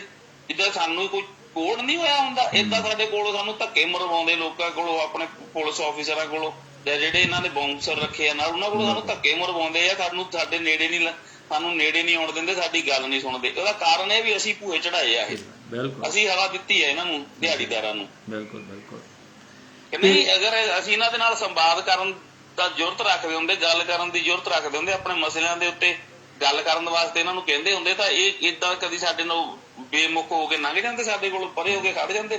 ਸਾਨੂੰ ਕਿੱਦਾਂ ਸਾਡੇ ਹੱਕ ਦੇ ਪੈਸੇ ਸਾਨੂੰ ਕਿੱਦਾਂ ਭਿਖਾਰੀਆਂ ਵਾਂਗੂ ਦੇ ਰਹੇ ਆ, ਤਰਸਾ ਕੇ 1000 ਰੁਪਇਆ, ਕਿੱਦਾਂ ਅਸੀਂ ਉਹ 1000 ਰੁਪਏ ਦੀ, ਜਾਂ ਕਿਸੇ ਭੁੱਖੇ ਨੰਗੇ ਨੂੰ ਬਹੁਤ ਚਿਰ ਬਾਅਦ ਰੋਟੀ ਮਿਲੇ ਤਾਂ ਉਹ ਨੱਚਦਾ ਫਿਰਦਾ, ਏਦਾਂ ਸਾਨੂੰ ਪਾਗਲ ਕਰਿਆ ਪਿਆ ਇਹਨਾਂ ਨੇ। ਇਹ ਸਾਰਾ ਸਾਡੀ ਐਜੂਕੇਸ਼ਨ ਦੀ ਵਜ੍ਹਾ ਨਾਲ ਹੋਇਆ। ਸਾਡੇ ਕੋਲ ਉਸ ਪੱਧਰ ਦਾ ਵਿਵੇਕ ਜਿਹੜਾ ਸੀਗਾ ਉਹ ਸਾਡਾ ਜਿਹੜਾ ਖੋਹ ਲਿਆ।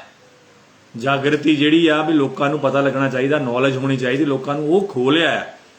ਇਹ ਰੁਪਈਏ ਤੇ ਖੁਸ਼ ਹੋ ਰਹੇ ਆ ਵੀ 1000 ਰੁਪਇਆ ਤੁਸੀਂ ਅੱਜ, ਉਹ ਤਾਂ 1000 ਰੁਪਇਆ ਪਤਾ ਹੀ ਆ ਅੱਜ ਕੱਲ੍ਹ ਪੰਜਾਬੀਆਂ ਨੂੰ ਵੀ ਕਿੰਨੀ ਕੁ ਮਹਿੰਗਾਈ ਆ, ਤੇ 1000 ਰੁਪਏ ਦਾ ਕੀ ਆਣਾ, ਤੇ ਪਰ ਉਹਨਾਂ ਨੂੰ ਪਤਾ ਨਹੀਂ ਹੈਗਾ। ਸਾਰਿਆਂ ਨੂੰ ਪਤਾ ਬਹੁਤ ਮਹਿੰਗਾਈ ਆ ਭਾਜੀ, ਬਹੁਤ ਮਹਿੰਗਾ ਕੰਮ ਹੈਗਾ ਆ। ਉਹ 1000 ਰੁਪਏ ਨਾਲ ਕੁਛ ਵੀ ਨਹੀਂ ਉੱਥੇ ਬਣਦਾ, ਉੱਥੇ 1000 ਰੁਪਏ ਨਾਲ ਕੁਛ ਵੀ ਨਹੀਂ ਆਉਣ ਵਾਲਾ ਹੈਗਾ। ਸਿਰਫ ਇੱਕ ਡਰਾਮੇਬਾਜ਼ੀ ਕੀਤੀ ਜਾ ਰਹੀ ਆ ਇਹ। ਅੱਛਾ, ਉਹਦੀਆਂ ਐਡਾਂ ਵੀ ਚੱਲ ਪਈਆਂ ਹਿੰਦੀ ਦੇ ਵਿੱਚ ਇੱਕ ਐਡ ਚੱਲਦੀ ਆ ਬਹੁਤ ਜ਼ਬਰਦਸਤ ਹਿੰਦੀ ਵਿੱਚ।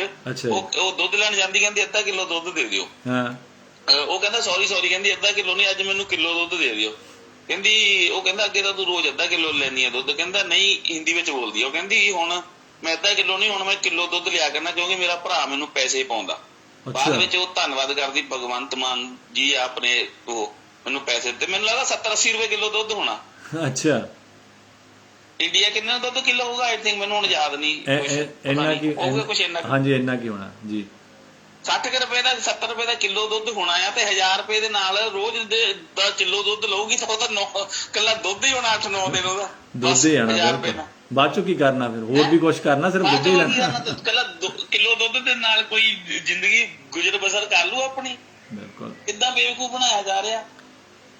ਬਿਲਕੁਲ, ਇਹ ਤਾਂ ਲੋਕਾਂ ਨੂੰ ਸਮਝ ਚਾਹੀਦੀ ਆ ਕਿ ਜਿੱਦਾਂ ਹੁਣ ਪਿੱਛੇ ਜੇ ਪੋਸਟਰ ਦੇਖਿਆ ਵੀ ਆਮ ਆਦਮੀ ਪਾਰਟੀ ਜਿਹੜੀ ਆ ਉਹ ਇੱਕ ਮੰਦਿਰ ਬਣਾਊਗੀ ਅੰਮ੍ਰਿਤਸਰ ਵਿੱਚ ਸੀਤਾ ਦੇ ਨਾਂ ਤੇ, ਲਵ ਕੁਸ਼, ਹੁਣ ਪਤਾ ਨਹੀਂ ਉਹ ਪੋਸਟਰ ਝੂਠੇ ਆ ਜਾਂ ਸੱਚੇ ਆ। ਤੇ ਬਾਕੀ ਕੀਤਾ ਉਹਨਾਂ ਨੇ ਕੀਤਾ, ਉਹ ਕਰਿਆ ਉਹਨਾਂ ਨੇ। ਗੁਰੂ ਰਵਿਦਾਸ ਮਹਾਰਾਜ ਦੇ ਦਾ ਪ੍ਰਚਾਰ ਜਿਹੜਾ ਹੈਗਾ ਆ ਕਰਨ ਵਾਸਤੇ 50 ਬੈਨਾਂ ਜਿਹੜੀਆਂ ਪੰਜਾਬ ਦੇ ਵਿੱਚ CCTV ਕੈਮਰੇ ਲਾ ਕੇ, ਉਹ LCDਆਂ ਲਾ ਕੇ ਭਗਵੰਤ ਮਾਨ ਨੇ ਭੇਜੀਆਂ ਬਕਾਇਦਾ। ਉਹ 50 ਉਹ ਗੁਰੂ ਰਵਿਦਾਸ ਜੀ ਦਾ ਇਤਿਹਾਸ ਦੱਸਣਗੀਆਂ। ਗੁਰੂ ਰਵਿਦਾਸ ਜੀ ਦਾ ਜਿਹੜਾ ਇਤਿਹਾਸ ਆ ਉਹ ਕੀ ਦੱਸਣਗੀਆਂ? ਉਹ ਵੀ ਗੁਰੂ ਰਵਿਦਾਸ ਜੀ ਕ੍ਰਾਂਤੀਕਾਰੀ ਸੀਗੇ, ਉਹ ਜਿਹੜੇ ਮੌਜੂਦਾ ਸਰਕਾਰ ਸੀਗੀ, ਹਾਕਮ ਢੇਰ ਸੀਗੀ, ਉਹਦੇ ਨਾਲ ਅੱਖਾਂ ਚੱਖਾ ਪਾ ਕੇ ਗੱਲ ਕਰਦੇ ਸੀ। ਇਹ ਦੱਸਣਗੇ ਉਹ ਨਹੀਂ, ਉਹ ਦੱਸਣਗੇ ਬਈ, ਉਹ ਦੱਸਣਗੇ ਪੱਥਰੀ ਤਾਰੀ ਸੀਗੀ, ਜੰਜੂ ਕੱਢੇ ਸੀ, ਇਹੀ ਦੱਸਣਾ ਉਹਨਾਂ ਨੇ ਇਤਿਹਾਸ। ਬਸ, ਕਿਉਂਕਿ ਸਾਡੇ ਲੋਕੀ ਵੀ ਇਹੀ ਚਾਹੁੰਦੇ ਆ। ਹਾਕਮ ਧਿਰਨ ਦੇ ਨਾਲ ਅੱਖ ਪਾ ਕੇ ਉਹਨਾਂ ਨੇ ਐਜੂਕੇਸ਼ਨ ਦਾ ਹੱਕ ਮੰਗ ਲਿਆ ਸੀ, ਰੁਜ਼ਗਾਰ ਦੇ ਪ੍ਰਬੰਧਾਂ ਦੀ ਗੱਲ ਕਰਦੇ ਸੀ। ਦੱਸ ਦੇਣ ਨੂੰ ਭਗਵੰਤ ਮਾਨ ਸਰਕਾਰ ਗੁਰੂ ਰਵਿਦਾਸ ਜੀ ਦੇ ਇਹ ਵਾਲੇ ਫੈਸਲੇ ਕਿ ਜਦੋਂ ਕਹਿੰਦਾ ਕਿ ਕੁੱਲ ਗੱਲ ਇਹ ਹੈਗੀ ਆ। ਮੈਂ ਆਪਣੀ ਵਿਰਾਮ ਤੋਂ ਨਾ ਹੋਰ ਨਵੇਂ ਸਾਥੀਆਂ ਦੀ ਜੇ ਕੋਈ ਕਾਲ ਆਉਂਦੀ ਤਾਂ ਲੈਣਾ। ਮੈਂ ਸਿਰਫ ਇਹੀ ਚਾਹੁੰਦਾ ਆ ਵੀ ਜਿਹੜੇ ਆਪਣੇ ਸਮਾਜ ਦੇ ਲੋਕ ਹੈਗੇ ਆ, ਧਰਮ ਠੀਕ ਹੈਗਾ, ਤੁਹਾਡਾ ਨਿੱਜੀ ਮਸਲਾ ਇਹਨੂੰ ਘਰ ਤੱਕ ਰੱਖੋ, ਤੇ ਸਮਾਜ ਹਿੱਤ ਦੀਆਂ ਪ੍ਰੋਬਲਮਾਂ ਜਿਹੜੀਆਂ ਹੈਗੀਆਂ ਜਾਂ ਸਮਾਜ ਦੇ ਵਿੱਚ ਜੋ ਵੀ ਕੁਝ ਮਾੜਾ ਹੋ ਰਿਹਾ ਉਹਦੇ ਲਈ ਕਮ ਸੇ ਕਮ ਆਵਾਜ਼ ਤਾਂ ਬੁਲੰਦ ਕਰੋ ਯਾਰ। ਕਿੰਨਾ ਬੇੜਾ ਗਰਕ ਹੋ ਗਿਆ ਪੰਜਾਬ ਸਰਕਾਰ ਦਾ, ਭਾਰਤ ਸਰਕਾਰ ਦਾ। ਬੱਚੇ ਮਰ ਰਹੇ ਨੇ, ਕੋਈ ਉਹਦੀ ਜ਼ਿੰਮੇਵਾਰੀ ਲੈਣ ਨੂੰ ਤਿਆਰ ਨਹੀਂ ਹੈਗਾ। ਪੈਟਰੋਲ ਦੇ ਵਿੱਚ ਸਿੱਧੇ ਤੌਰ ਤੇ ਪਾਣੀ ਮਿਲਾ ਕੇ ਲੋਕਾਂ ਦੀਆਂ ਗੱਡੀਆਂ, ਮੋਟਰਸਾਈਕਲ ਖਰਾਬ ਕੀਤੇ ਜਾ ਰਹੇ ਆ। ਉਹਦੇ ਉੱਤੇ ਕੋਈ ਵੀ ਬੋਲਣ ਨੂੰ ਤਿਆਰ ਨਹੀਂ ਹੈਗਾ। ਤੁਹਾਡੀ ਚੰਗੀ ਸਾਹ ਵਾਸਤੇ, ਚੰਗੀ ਸਿਹਤ ਵਾਸਤੇ ਜਿਹੜੇ ਦਰਖਤ ਜੰਗਲ ਬਣੇ ਹੈਗੇ, ਕੁਦਰਤੀ ਜਿਹੜੀਆਂ ਚੀਜ਼ਾਂ ਹੈਗੀਆਂ ਉਹ ਕੱਟ ਕੇ ਵੇਚੀਆਂ ਜਾ ਰਹੀਆਂ। ਯਾਰ ਹੁਣ ਨਹੀਂ ਬੋਲਣਾ ਤਾਂ ਫੇਰ ਕਦੋਂ ਬੋਲਣਾ, ਜਦੋਂ ਸਾਰਾ ਕੁਝ ਤਬਾਹ, ਉਹ ਬਰਬਾਦ ਹੋ ਗਿਆ। ਉਹ ਸਿਆਣੇ ਬਣਨ ਦੀ ਲੋੜ ਹੈਗੀ ਆ। ਜਿੱਦਾਂ ਜਿਹੜੇ ਸੰਘਰਸ਼ੀ ਲੋਕ ਹੈਗੇ ਆ ਉਹਨਾਂ ਦੇ ਨਾਲ ਸਾਨੂੰ ਹਮਾਇਤ ਜਿਹੜੀ ਆ ਉਹ ਕਰਨੀ ਚਾਹੀਦੀ ਆ। ਬਹੁਤ ਸ਼ੁਕਰੀਆ, ਧੰਨਵਾਦ ਆ ਜੀ ਆਪ ਸਭ ਦਾ। ਫੇਰ ਕਰਦੇ ਆ ਗੱਲਬਾਤ। Thank you. ਜੈ ਭੀਮ। ਜੈ ਭੀਮ। ਬਿਲਕੁਲ, ਜੇ ਹੁਣ ਨਾ ਉੱਠੇ ਨਾ ਤੇ ਕਹਿੰਦੇ ਨਹੀਂ ਹੁੰਦੇ ਵੀ ਘਰ ਨੂੰ ਅੱਗ ਲੱਗ ਗਈ, ਆਲੇ ਦੁਆਲੇ ਅੱਗ ਲੱਗੀ ਆ, ਤੇ ਕਹਿੰਦੇ ਕੋਈ ਗੱਲ ਨਹੀਂ, ਮੇਰੇ ਘਰ ਨੂੰ ਨਹੀਂ ਲੱਗੀ, ਮੇਰਾ ਘਰ ਬਚਿਆ ਆ। ਪਰ ਉਹ ਅੱਗ ਘਰ ਤੱਕ ਹੌਲੀ ਹੌਲੀ ਆ ਜਾਣੀ ਆ। ਉਹ ਆਈ ਹੋਈ ਆ ਜਦੋਂ ਸਾਡੇ ਬੱਚੇ ਸਕੂਲਾਂ ਜਾ ਕੇ ਐਜੂਕੇਸ਼ਨ ਉਹਨਾਂ ਨੂੰ ਪ੍ਰੋਪਰ ਨਹੀਂ ਮਿਲ ਰਹੀ। ਤੇ ਅਸੀਂ ਜਿਹੜੇ ਆ, ਸਾਨੂੰ ਕੀ ਚਾਹੀਦਾ ਆ? ਅਸੀਂ ਮੰਦਿਰ ਬਣਾਉਣੇ ਆ, ਅਸੀਂ ਗੁਰਦੁਆਰੇ ਬਣਾਉਣੇ, ਧਾਰਮਿਕ ਜਗ੍ਹਾ ਬਣਾਉਣੀ ਆ। ਉਹ ਆਪਣੀ ਜਗ੍ਹਾ ਆ, ਬਹੁਤ ਬਣ ਗਈਆਂ ਧਾਰਮਿਕ ਜਗ੍ਹਾ। ਹੁਣ ਸਾਨੂੰ ਸਾਡਾ ਐਜੂਕੇਸ਼ਨ ਸਿਸਟਮ ਸਹੀ ਚਾਹੀਦਾ, ਸਾਨੂੰ ਐਜੂਕੇਸ਼ਨ ਸਿਹਤ ਜਿਹੜੇ ਹਾਲਾਤ ਵਾ ਉਹ ਸਹੀ ਚਾਹੀਦੇ ਆ, ਇਹਦੇ ਬਾਰੇ ਵੀ ਗੌਰ ਕਰ ਲਓ ਨਾ। ਤੇ ਜੇ ਇਹ ਇਦਾਂ ਹੀ ਜਿਹੜੇ ਟੁਕੜੇ ਸਰਕਾਰ ਵੱਲੋਂ 1000 ਰੁਪਇਆ ਦੇ ਕੇ ਸਿੱਟੇ ਗਏ ਆ ਤੇ ਉੱਤੇ ਅਸੀਂ ਖੁਸ਼ ਹੋਈ ਜਾਣਾ, ਤੇ ਫਿਰ ਸਰਕਾਰ ਨੇ ਤਾਂ ਉਹੀ ਕੰਮ ਕਰਨੇ, ਛੋਟੇ ਛੋਟੇ ਕੰਮ ਕਰਨੇ ਆ। ਫਿਰ ਵੱਡੇ ਕੰਮ ਤੁਹਾਨੂੰ ਚਾਹੀਦੇ ਨਹੀਂ ਹੈਗੇ, ਕਿ ਜੋ ਤੁਹਾਨੂੰ ਪਰਮਾਨੈਂਟ ਕੰਮ ਚਾਹੀਦੇ ਆ, ਕਿ ਸਾਡੇ ਸਿਹਤ ਚਾਹੀਦੀ ਸਹੀ, ਸਾਨੂੰ ਹਸਪੀਟਲ ਚਾਹੀਦੇ ਆ, ਸਾਨੂੰ ਐਜੂਕੇਸ਼ਨ ਸਿਸਟਮ ਸਹੀ ਚਾਹੀਦਾ, ਇਹ ਅਸੀਂ ਕਰਨੇ ਨਹੀਂ। ਜੇ ਅਸੀਂ ਕੁਛ ਨਹੀਂ ਕਰ ਸਕਦੇ ਤਾਂ ਘੱਟ ਤੋਂ ਘੱਟ ਜਿਹੜਾ ਪ੍ਰੋਟੈਸਟ ਤੇ ਬੈਠਾ ਆ ਉਹਦੇ ਬਾਰੇ ਗੱਲ ਕਰ ਸਕਦੇ ਆ, ਉਹਦਾ ਸਾਥ ਦੇ ਸਕਦੇ ਆ, ਜੇ ਆਪ ਮੋਰੇ ਹੋ ਕੇ ਨਹੀਂ ਕੁਛ ਕਰ ਸਕਦੇ। ਪਰ ਜੇ ਹਜੇ ਵੀ ਨਾ ਕੀਤਾ ਔਰ ਕਰਨ ਵਾਲਿਆਂ ਦਾ ਵੀ ਸਾਥ ਨਹੀਂ ਦਿੱਤਾ ਤਾਂ ਫਿਰ ਦੇਸ਼ ਨੂੰ ਕੋਈ ਨਹੀਂ ਬਚਾ ਸਕਦਾ। ਇਸ ਲਈ ਜੇ ਬਾਕੀ ਆਪਣੇ ਸਮਾਜ ਨੂੰ, ਆਪਣੇ ਦੇਸ਼ ਨੂੰ, ਆਪਣੇ ਪਿੰਡ ਨੂੰ, ਆਪਣੇ ਸ਼ਹਿਰ ਨੂੰ, ਆਪਣੇ ਜ਼ਿਲ੍ਹੇ ਨੂੰ ਬਚਾਉਣਾ ਆ ਤਾਂ ਸਾਨੂੰ ਉਹ ਪ੍ਰੋਟੈਸਟ ਕਰਨ ਵਾਲਿਆਂ ਦਾ ਸਾਥ ਦੇਣਾ ਹੀ ਪੈਣਾ ਆ। ਸਾਨੂੰ ਇਸ ਚੀਜ਼ ਤੇ ਮਸਲੇ ਤੇ ਗੱਲ ਕਰਨੀ ਹੀ ਪੈਣੀ ਆ, ਨਹੀਂ ਤਾਂ ਬਦ ਤੋਂ ਬੱਤਰ ਤਾਂ ਹੋਈ ਆਪਣੇ ਆਪ ਹੋਈ ਜਾਂਦਾ ਆ। ਫਿਰ ਤੁਹਾਨੂੰ ਆਉਣ ਵਾਲੀਆਂ ਜਿਹੜੀਆਂ ਜਨਰੇਸ਼ਨ ਆਉਣ ਵਾਲੀਆਂ ਪੁੱਛੂਗੇ ਕਿ ਤੁਸੀਂ ਕੀ ਕਰਦੇ ਸੀ ਉਸ ਸਮੇਂ, ਜਦੋਂ ਇਹ ਮੰਦਿਰ ਗੁਰਦੁਆਰੇ ਵੱਡੇ ਵੱਡੇ ਬਣ ਰਹੇ ਸੀਗੇ, ਜਦੋਂ ਇਹ ਧਾਰਮਿਕ ਜਗ੍ਹਾ ਤੇ ਬੜੀਆਂ ਲੜਾਈਆਂ ਹੋ ਰਹੀਆਂ ਸੀਗੀਆਂ ਤੇ ਐਜੂਕੇਸ਼ਨ ਖਰਾਬ ਹੋ ਰਹੀ ਸੀਗੀ, ਤਾਂ ਸਾਨੂੰ ਬੇਰੁਜ਼ਗਾਰੀ ਵੱਲ ਧੱਕਿਆ ਜਾ ਰਿਹਾ ਸੀਗਾ, ਸਾਨੂੰ ਅਨਐਜੂਕੇਟਿਡ ਮਾਈਂਡ ਬਣਾਇਆ ਜਾ ਰਿਹਾ ਸੀ। ਉਦੋਂ ਤੁਸੀਂ ਕੀ ਕਰ ਰਹੇ ਸੀਗੇ? ਤੇ ਤੁਸੀਂ ਆਪਣੀ ਦਿਹਾੜੀ ਕਰਕੇ ਆਪਣਾ ਰੋਟੀ ਖਾ ਰਹੇ ਸੀ, ਘਰ ਸੌਂ ਰਹੇ ਸੀਗੇ, ਬਸ ਇੱਕ ਜਾਨਵਰਾਂ ਵਾਂਗੂ ਖਾ ਲਿਆ, ਪੀ ਲਿਆ, ਸੌਂ ਲਿਆ, ਹੱਗ ਲਿਆ ਤੇ ਫਿਰ ਕੰਮ ਚੱਲ ਗਏ, ਇਹੀ ਕਰ ਰਹੇ ਸੀਗੇ। ਤਾਂ ਫਿਰ ਉਹ ਤੁਹਾਨੂੰ ਜਵਾਬਦੇਹੀ ਬਣਦੀ ਹੈ, ਤੁਹਾਡੀ ਦੇਣੀ ਪੈਣੀ ਜਵਾਬ। ਓਕੇ ਸਾਥੀਓ, ਜੈ ਭੀਮ, ਨੌ ਬੋਧਾਏ। ਅਗਲੇ ਸੰਡੇ ਫਿਰ ਮਿਲਾਂਗੇ ਨਵੇਂ ਟੌਪਿਕ ਦੇ ਨਾਲ। ਧੰਨਵਾਦ ਜੀ।